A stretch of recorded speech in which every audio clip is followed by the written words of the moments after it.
Electrostatic potential and potential due to point charge. In this section, we will learn about electrostatic potential and potential due to a point charge. Let us first see what is the meaning of electrostatic potential. The work which must be done against electric forces to bring a unit charge from reference point to the point in question is called as electrostatic potential. So here we have the definition of electrostatic potential. Electrostatic potential is the work which must be done against electrical forces to bring a unit charge from reference point to the point in question. This is our electrostatic potential, and we must know that electrostatic potential is a scalar quantity. So electrostatic potential is not vector, it is a scalar quantity. As we have already discussed that this is the work done against electrical forces, so we know that work done is a scalar quantity. That is why electrostatic potential is also a scalar quantity.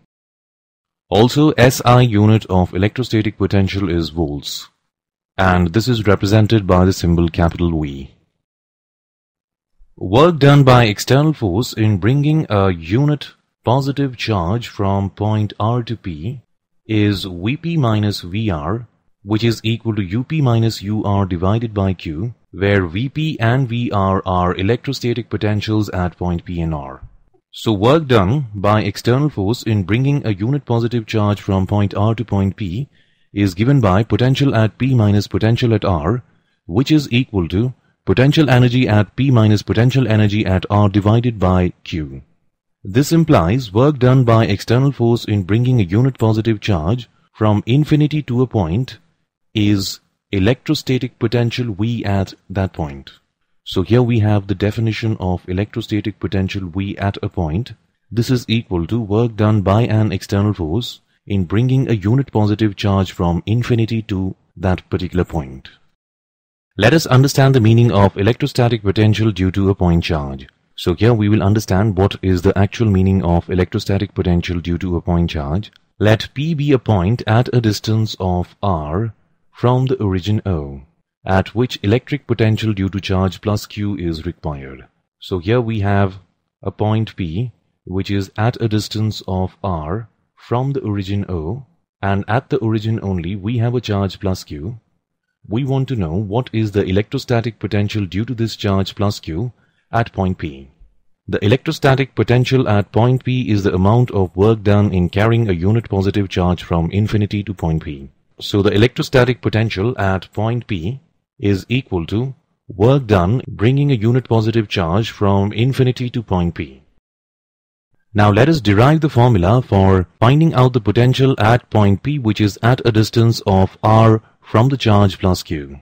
Let A be an intermediate point on this path where OA is equal to x. So what we are doing here is that we are bringing a unit positive charge from infinity to point P, and A is intermediate point which is at a distance of x from origin O. So we are supposing that unit positive charge is at point A. Electrostatic force on unit positive charge is given by E equal to 1 by 4 pi epsilon naught into Q by x square.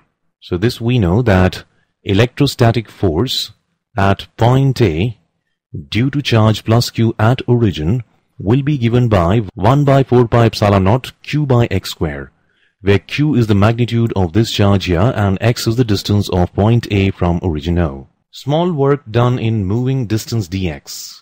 Now from A we are further moving this unit positive charge to point B against the force of electric field. So the small work which will be done for moving the unit charge from A to B through distance dx will be given by dW is equal to E dx cos 180. We know that work done is given by the formula force into displacement, and here force is E, displacement is dx, cos 180 degrees. So we know that direction of electric field is always away from the positive charge, and this is our positive charge. Direction of electric field is in this direction, and our displacement is in this direction. That means here the angle between the force and displacement is 180 degrees. So we can say that dW is equal to minus EDX, because cos 180 is minus 1.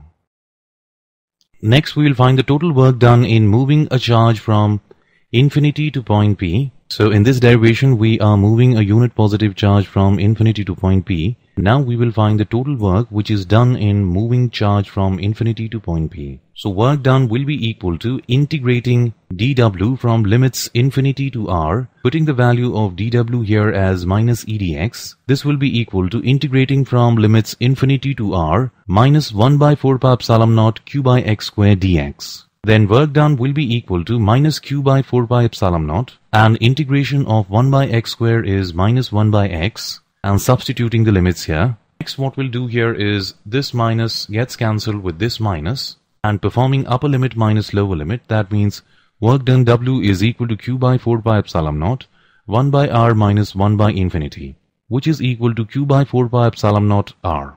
This is the potential at point P due to charge q. So potential at point P due to charge q is given by q by 4 pi epsilon naught into r.